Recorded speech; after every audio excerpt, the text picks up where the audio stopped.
Welcome to ILTV's Israel Daily and happy Independence Day. I'm Lajarga Velazian, coming up in today's newscast. On the eve of Israel's 74th Independence Day, ILTV sits down with former Prime Minister Binyamin Netanyahu in an exclusive interview. Israel's population nears 10 million people, all the statistics on the country's population on its 74th birthday. And a heartwarming story for Independence Day. A lone soldier makes Aliyah and enlists in the IDF after losing her mother.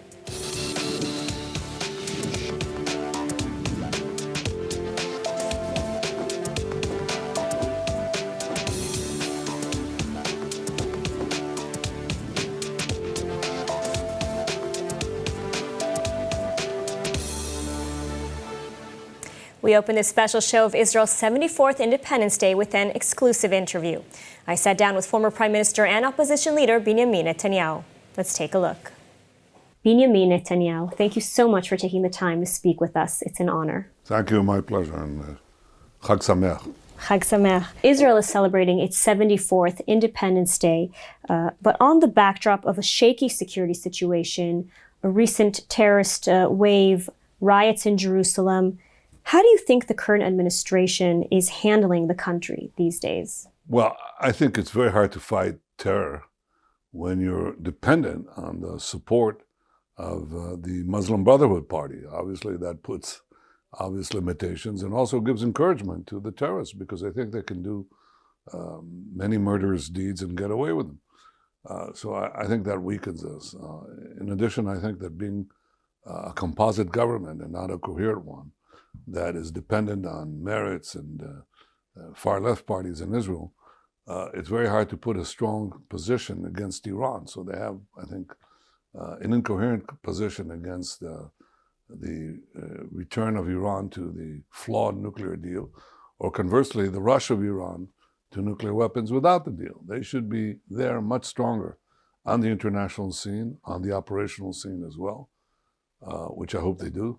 But obviously, publicly, they're not there. So on the two crucial elements of Israel's battle against terror and Israel's battle against the Iran nuclear program, I think they are not doing a good job. So I want to address Iran in a second, but under your leadership, Israel has signed historic agreements, the Abraham Accords. Do you feel that the progress made is continuing today? And you mentioned terrorism and the Palestinians. Do you feel that Israel has largely abandoned an agreement with the Palestinians?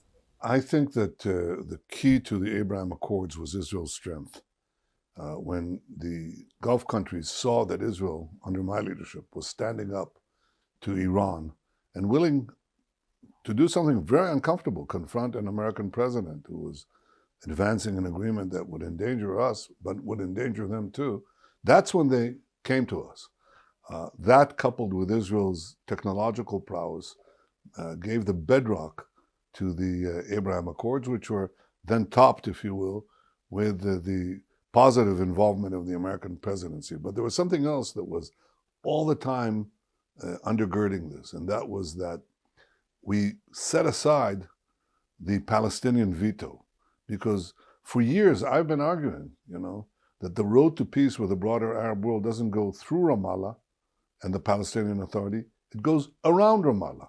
Because if you wait for the Palestinians to do a peace deal with us and then we'll get to a peace deal with the rest of the Arab world, we'll never have peace. And for a quarter of a century, we didn't have peace with another Arab state after Jordan because the Palestinians don't want peace next to a state next to Israel. They want a state instead of Israel. So you don't want to wait for them. And the Abraham Accords, aside from being buttressed by our opposition to Iran and Israel's prowess and American support, was also done when we jettisoned the Palestinian veto. Is that the case now? It's very hard to tell. They keep talking about going to Abu Mazen as though they learn nothing. It's odd. And of course, when our partners in the Arab world see that, they begin to look at Iran too, and that's not a good idea. Now, speaking of Iran, you were among the first and most vocal opponents of the original JCPOA, and yet Iran is, by some estimates, only weeks away from nuclear capabilities. Are we in a worse situation today than had we stayed in the nuclear agreement? To watch full episodes of ILTV's Israel Daily and tons of other content from Israel, visit our website at iltv.tv or download the ILTV Plus app.